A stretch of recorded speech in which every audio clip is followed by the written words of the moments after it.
সলাতি ওয়া নুসুকি ওয়া মাহইয়ায়া ওয়া মামাতি লিল্লাহি রাব্বিল আলামিন।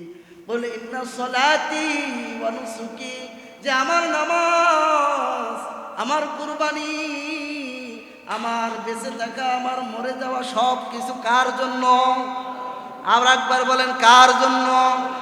সব কিছু যেই সময় আল্লাহর জন্য হয়ে যাবে, আল্লাহ তাআলা আরশে আজিম থেকে ডাক দিয়া বলবেন, বান্দা তোর সব জিনিস তুমি আমার জন্য উজাড় করে দিয়েছো। এ বান্দা, আমার পক্ষ থেকে ঘোষণা শোনো, আমি আল্লাহ তোর জন্য হয়ে গেলাম। এজন্য আমল করার দরকার আছে না নাই? এখন আমলটা কি শুধু নামাজ? হ্যাঁ, নামাজ বাদে ইবাদত নাই? আছে না? নামাজ এটা হলো ফরজ, পড়তেই হবে, কোনো ছাড় না। কেন কেন ছাড় নাই বলেন বাবা? নামাজের জন্য ছাড় নাই। আপনি দিনভর জিকির করলেন, আপনি দিনভর নফল নামাজ পড়লেন, দিনভর আপনি রোজা রাখলেন, দিনভর দান সদকা করলেন, মানুষকে সহযোগিতা করলেন, এ মুসলমান সব ইবাদত করছো, কিন্তু তুমি ফরজ সালাত পড়ো নাই, তোমার কোনো ইবাদত আল্লাহর দরবারে কবুল হবে না। আর তুমি ফরজ সালাত পড়ছো, এরপরে জিকির করছো, কবুল করবেন কে? একটু জোরে বলেন কে? আপনারা শতে শতে মানুষ যদি তিনজনে আল্লাহ আল্লাহ কইতে গুনাহ হইব ভাই, গুনাহ হবে? মানে এরকম একটা ভাবলেন, আপনারা কিছু জানেন না।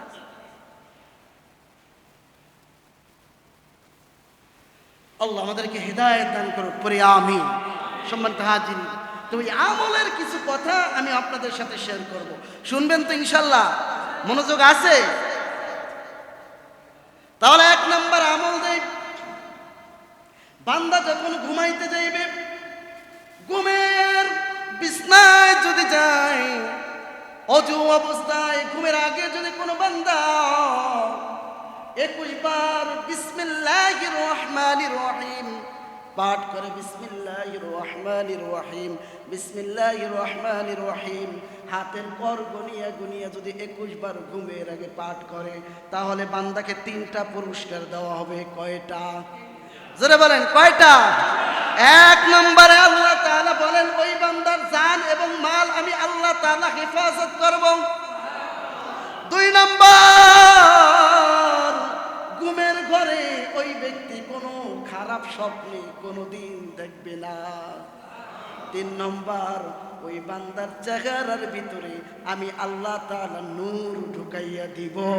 আর এমন একটা সময় আসবো, ঘুমের ভিতরে পয়গম্বর রহমাতুল লিল আলামিনের সাথে ওই ব্যক্তিকে আমি দিদার নসিব করিয়ে দিব।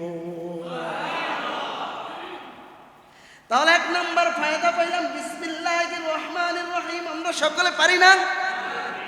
2 নম্বর,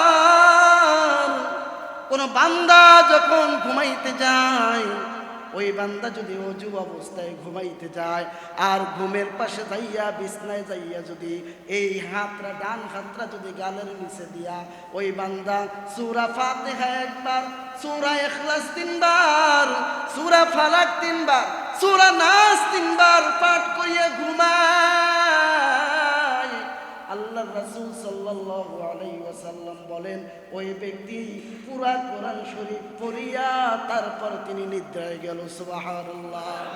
কারণ পুরা কোরআন শরীফ পড়লে যেই পরিমাণ সওয়াব, আল্লাহ তাআলা ওই ব্যক্তির আমলনামায় ওই পরিমাণ সওয়াব দান করে দিবেন।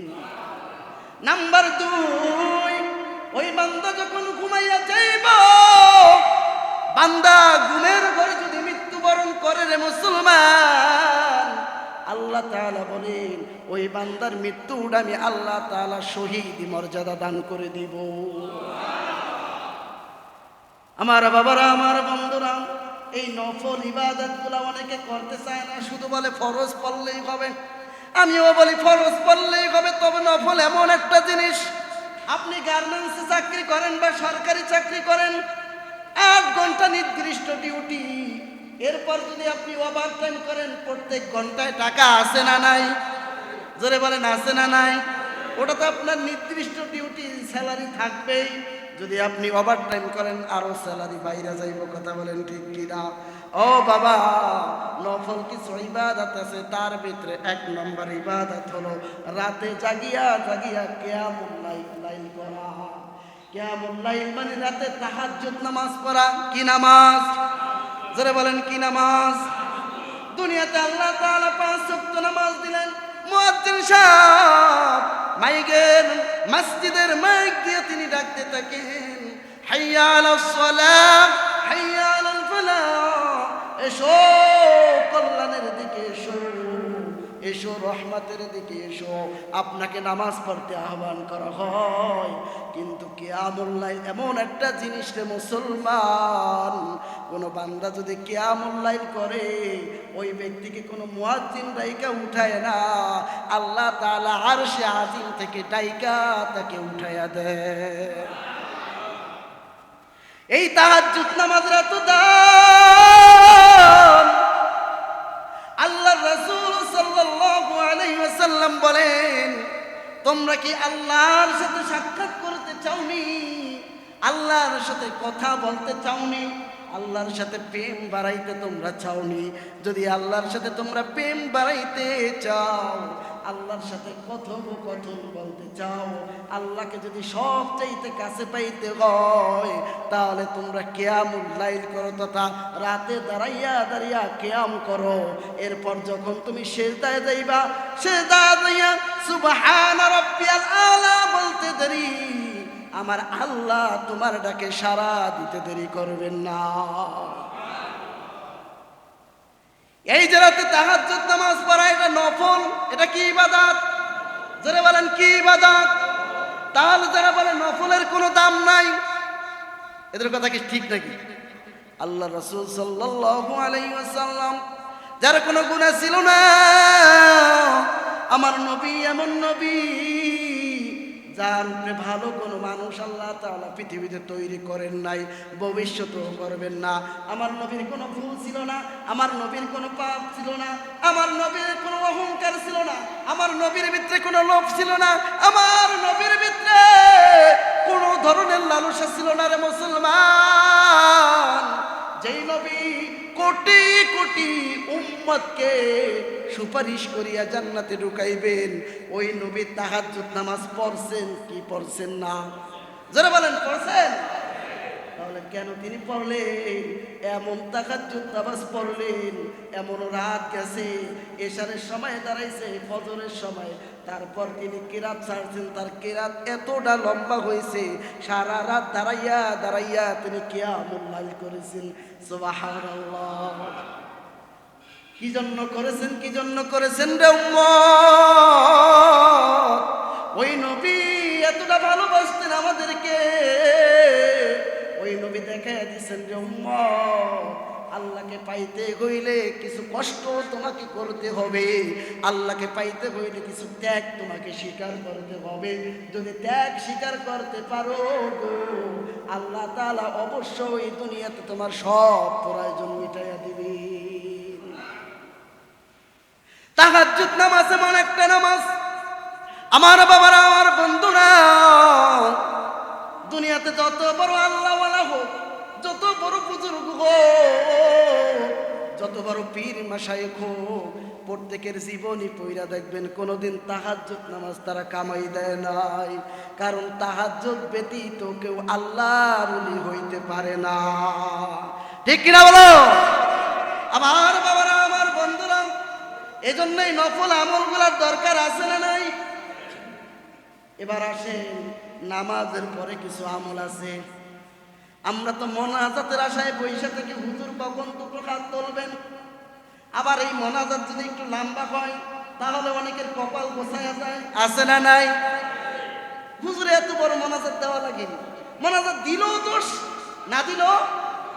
আল্লাহ রাসূল সাল্লাল্লাহু আলাইহি ওয়াসাল্লাম ফরজ সালাতের পর তিনি কখনো মোনাজাত দেন নাই। তিনি ফরজ সালাতের পর দেখেন কি আমলগুলো করেছেন। নাম্বার 1, ফরজ সালাত শেষ হওয়ার সাথে সাথে তিনি 1 নম্বরে পড়েছেন আল্লাহু আকবার। 2 নম্বরে বলেছেন আস্তাগফিরুল্লাহ আস্তাগফিরুল্লাহ আস্তাগফিরুল্লাহ। 3 নম্বরে পড়েছেন আল্লাহ রাসূল সাল্লাল্লাহু আলাইহি ওয়াসাল্লাম করেছেন আয়াতুল কুরসি তিনি পাঠ করেছেন। 4 নাম্বার আল্লাহুম্মা আইন্নি আলা যিকরিকা ওয়া শুকরিকা ওয়া হুসনি ইবাদাতিক। 5 নাম্বার আল্লাহুম্মা ইন্নী আসআলুকা ইলমান নাফিআ ওয়া রিজকান তাইয়্যিবান ওয়া আমালান মুতাকাব্বালা। এরপর তিনি দুরূদ শরীফ পড়েছেন।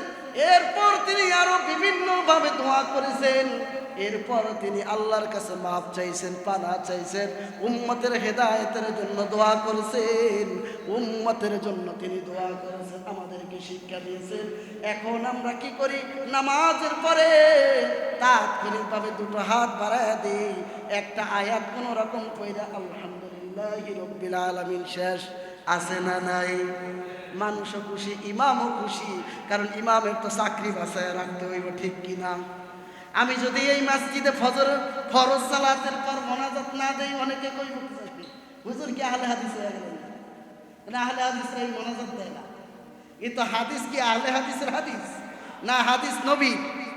কার হাদিস? না দিলেই দেখবেন যে দলাদলি শুরু হয়ে গেছে, মনে হয় যে ইমাম বন্ধ হয়ে গেছে। কথা বলেন ঠিক কিনা? তাহলে এই আমলগুলা করা যাবে ইনশাআল্লাহ। নামাজের পরে আমরা কি করব? 1 নম্বরে আল্লাহু আকবার বলবো। নাম্বার 2 আস্তাগফিরুল্লাহর আমল করব। নাম্বার 3 আয়াতুল কুরসি পড়ব। নাম্বার 4 আল্লাহুম্মা আইন্নি আলা যিকরিকা ওয়া শুকরিকা ওয়া হুসনি ইবাদাতি। নাম্বার 5 আল্লাহুম্মা ইন্নী আসআলুকা ইলমান নাফিআ ওয়া রিজকান তাইয়্যিবা ওয়া আমালান মুতাকাব্বালা। পড়তে পারবো তো ইনশাআল্লাহ? লাভ কি? আল্লাহ রাসূল সাল্লাল্লাহু আলাইহি ওয়াসাল্লাম বলেন, কোন বান্দা যদি রিজিকের সমস্যা থাকে, রিজিকের সমস্যা অনেকের আছে না? হুজুর ব্যবসা বাণিজ্য ভালো না, ছেলেটা আগে চাকরি করতো এখন চাকরি নাই, ছেলেটা আগে বিদেশ থাকতো বিদেশ থেকে চলে আসছে এখন আর ইনকাম নাই, যে রিজিকের জন্য তো পেরেশান। আল্লাহ রাসূল ওই রিজিক বাড়ানোর জন্য আমাদেরকে দোয়া শিক্ষা দিয়েছেন। এ উম্মত, রিজিক যদি বাড়াইতে চাও ফরজ সালাতের পর তুমি পড়ে নাও আল্লাহুম্মা আইন্নি আলা যিকরিকা ওয়া শুকরিকা ওয়া হুসনি ইবাদাতিক। আমার শুকরগুজার করো, আল্লাহ আমাকে শুকরগুজার বান্দা বানাও। আর আল্লাহ আমি রিজিকের অভাবী, তুমি আমাকে রিজিক দিয়া ভরপুর করে দাও। পারা যাবে তো ইনশাআল্লাহ? আল্লাহ তাআলা কবুল করুক, পড়ি আমিন। আমার বাবারা, এই জন্য আমল করা দরকার। আমাদের কি করা দরকার? আল্লাহ রাসূল সাল্লাল্লাহু আলাইহি ওয়াসাল্লাম একদিন এরকম ভাবে সাহাবীদেরকে নিয়ে তিনি আলোচনা করেছিলেন। হঠাৎ তিনি বলে উঠলেন, এই মাত্র এখন এই মাজলিসের ভিতরে যে সাহাবী আসবে এই সাহাবীরা জান্নাতি। সুবহানাল্লাহ। সাহাবারা অপলক দৃষ্টিতে তাকাইল, দেখলো এক আনসার সাহাবী আসলো। কয়েকদিন পর আবার আল্লাহ রাসূল সাল্লাল্লাহু আলাইহি ওয়াসাল্লাম আলোচনা করতেছিলেন। তিনি আবার বললেন, এই মজলিসে এমন একজন লোক আসবে যিনি জান্নাতি। সাহাবারা আবার তাকায় দেখলো ওই যে 4-5 দিন আগে যার কথা বলছে ওই লোকেই। সুবহানাল্লাহ। কিছুদিন যাওয়ার পর আবার আল্লাহ রাসূল সাল্লাল্লাহু আলাইহি ওয়াসাল্লাম সাহাবাদেরকে তালিম দিতেছেন। তখন আল্লাহ রাসূল বলে উঠলেন, এখন এই মাজলিসের ভিতরে যিনি আসবেন এই সাহাবীরা জান্নাতি সাহাবী। সবাই তো দেখে ওই যে 2 দিন যার কথা বলছেন ওই আনসারী সাহাবী এই মাজলিসের ভিতরে আসছে। সুবহানাল্লাহ। সাহাবারা অপলক দৃষ্টিতে তাকাইল, এই আনসারী সাহাবীর কি এমন আমল, কোন আমলের কারণে এই সাহাবীরে আল্লাহ রাসূল সাল্লাল্লাহু আলাইহি ওয়াসাল্লাম 3 বার জান্নাতি বলে ঘোষণা করেছেন। এর ভিতরে সবচাইতে উদ্যমী আগ্রহ প্রকাশ নিয়া আল্লাহ রাসূলের সাহাবী আব্দুল্লাহ ইবনে আমর ইবনে আস রাদিয়াল্লাহু তাআলা আনহু তিনি ইচ্ছা প্রকাশ করলেন যে এই সাহাবীর কি আমল আমাকে জানতে হবে। তিনি তার পেছন পেছন তার বাড়ি গেলেন, যে বললেন ভাই আমি 3 দিনের জন্য তোমার বাড়িতে মেহমান হতে চাই। আনসারী সাহাবী খুশি হয়ে গেলেন, আমার কোনো সমস্যা নাই, এই ঘরটায় আমি থাকি আর ওটা হলো আমার মেহমানখানা, তুমি থাকো। এবার আব্দুল্লাহ ইবনে আস ইবনে আমর রাদিয়াল্লাহু তাআলা আনহু 3 দিন পর্যন্ত তাকে অবজারভেশন করলেন তিনি কি আমল করেন। 3 দিন পর তাকে ডাক দিয়া বলেন, ও আনসারী সাহাবী, আসলে আমার বাড়িতে কোনো সমস্যা না, আমি তোমার আমলকে অবজারভেশন করার জন্য আমি তোমার কাছে এসেছি, তোমার বাড়িতে রইলাম, কিন্তু আমি তোমার ভিতরে এক্সট্রা কোনো আমল পাই নাই। তুমি তাহাজ্জুদ নামাজ পড়ো, এটা আমরাও পড়ি, তুমি জিকির আজকার করো, এটা আমরাও করি, 5 ওয়াক্ত সালাত পড়ো, আমরাও করি, তুমি দান সদকা করো, আমরাও করি, তোমার ভিতরে তো আমরা কোনো এরকম ভালো কোনো আমল পাইলাম না, যে আমলের কারণে তুমি এত বড় আল্লাহর রাসূল সাল্লাল্লাহু আলাইহি ওয়াসাল্লাম এত বড় সুসংবাদ তোমাকে বারবার জান্নাতি বলে ঘোষণা দিলেন। কি এমন আমল করো ও আনসার সাহাবী, কি এমন আমল করো আমাকে একটু বলবানি, আমি তাহলে ওই আমলটা করতাম। আনসারী সাহাবী বললেন, তোমরা যে আমল করো আমি ওই আমলই করি, তবে আমার একটা আমল আছে, আমি যখন রাতে ঘুমাইতে যাই, ঘুমাইতে যাওয়ার সময় উযু করি, আমি বিছনায় যাই, বিছনায় যায়া আমি নিজের হিসাব নিজে করি, সারাদিন আমি কি করলাম। যদি আমার সাথে কারো দ্বিধা দ্বন্দ্ব থেকে থাকে, সাথে সাথে তওবা করি, আমি ওই ব্যক্তিকে মাফ করে তারপরে ঘুমাই। হয়তো এই মাফ করাটা আল্লাহ তাআলা পছন্দ করে আমাকে কবুল করে নিয়েছে। কি আমল? তার মানে রোজা করা আমল, হজ করা আমল, নামাজ পড়া আমল, মানুষকে মাফ করে দেওয়া। এখন এই জায়গায় আমরা যার একটু ক্ষমতা আছে মাফ করুন, কা আমি অমক, আমার হেডাম, আমার তো দেখাইতেই মনে হয় আমি বেটা, কয়দিন পর আল্লাহ শেষ ওই সময় কোনো থাকবে। কারণ আপনি একটা জিনিস মনে রাখবেন জীবনে, পাপ এমন একটা জিনিস, আপনার ভাই আপনাকে ছাইরা দিব, টাকার গরমে আপনি প্রশাসন থেকে ভাই চাইতে পারবেন, এই আইন বাংলাদেশে আছে। টাকার গরমে, ক্ষমতার গরমে আপনাকে সবাই ছাড় দিল, সময় এমন একটা জিনিস, সময় মতন আপনাকে ধৈর্য বলবে, আপনাকে ছাড়বে। এই জন্য পেয়ারে হাজিরিন, বলার উদ্দেশ্য হলো এই, আমরা ঘুমাইতে যাওয়ার আগে সকলকে মাফ করে দিব। পারবো তো ইনশাল্লাহ? জোরে বলেন পারবো ইনশাল্লাহ। আল্লাহ তাআলা অবশ্যই আমাদেরকে এই জ্ঞান দিয়েছে।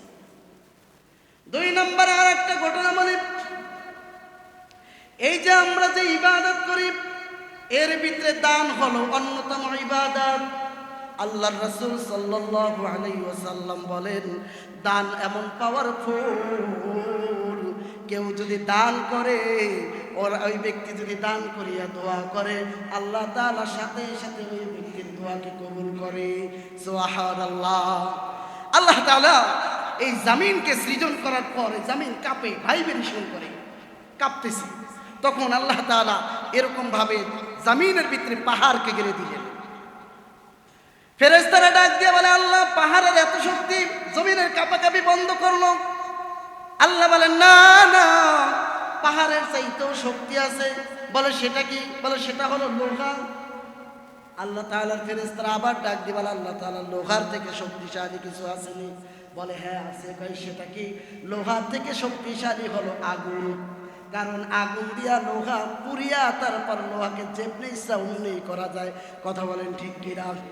ফেরেশতারা ডাক দিয়া বলেন, আল্লাহ এই আগুনের চাইতে শক্তিশালী কিছু আসেনি? বলে হ্যাঁ আছে। বলে কি? বলে সেটা হলো পানি। সুবহানাল্লাহ। কারণ আগুন যত বড় শক্তিশালী হোক না কেন রে মুসলমান, পানি যদি দেয় আগুন ওই জায়গায় নিভে যাইব। কথা বলেন ঠিক কিনা? ফেরেশতারা আশ্চর্য হয়ে বলে, আল্লাহ পানির এত ক্ষমতা নয়, পানি সবচাইতে বেশি ক্ষমতা। আল্লাহ বলে, না না, পানির চাইতেও ক্ষমতা আছে। আল্লাহ তাআলা ফেরেশতারা বলেন কি? আল্লাহ তাআলা বলেন পানির চাইতেও বেশি ক্ষমতা হলো বাতাসের। কারণ বাতাস এমন একটা জিনিস, তামাম দুনিয়া যদি আগুন লেগে যায়, বাতাসের ক্ষমতা এমন আছে আমি আল্লাহ তাআলা দিছি, ইচ্ছা করলে বাতাস দিয়ে আগুনকে আমি নিভাইয়া দিতে পারি। সুবহানাল্লাহ। এবার ফেরেশতারা অবাক হয়ে গেল, বলল আল্লাহ তাহলে মনে হয় বাতাসের চাইতেও শক্তিশালী কিছু আসেনি? আল্লাহ তাআলা বলেন হ্যাঁ হ্যাঁ, বাতাসের সাথেও বাতাসের চাইতেও শক্তিশালী আছে। বলে সেটা হলো কি? কয় সেটা হলো আদম সন্তানের দান। সুবহানাল্লাহ। আদম যে আদম সন্তান এক হাত দিয়া দান করে আর এক হাতে টের পায় না, এরকম বহুত মানুষ আছে গোপনে দান করে, আছে না নাই? কত মানুষ দেখায় না, দান করে। আল্লাহ তাআলা বলেন দান যে করলো, দান করার পরে যেই ব্যক্তি যা দোয়া করবে আল্লাহ তাআলা ওই দোয়াকে কবুল করে নেবেন। সুবহানাল্লাহ। দান এত বড় পাওয়ারফুল ইবাদত, তাহলে দান করার দরকার আছে না নাই? তাহলে এই দান করবেন কই? মাজারে? কোথায় করবেন? এতিমখানা। কোথায় করবেন? মসজিদে। এতিমখানা, মসজিদে, গরিব অসহায় মানুষের মাঝে। কথা বলেন ঠিক কিনা? কিন্তু যারা মাজারে যায় মান্নত করে, মাজারে যায় মানে, এগুলো সব পূর্ণ ফালতু, এর দ্বারা কোনো ফায়দা হবে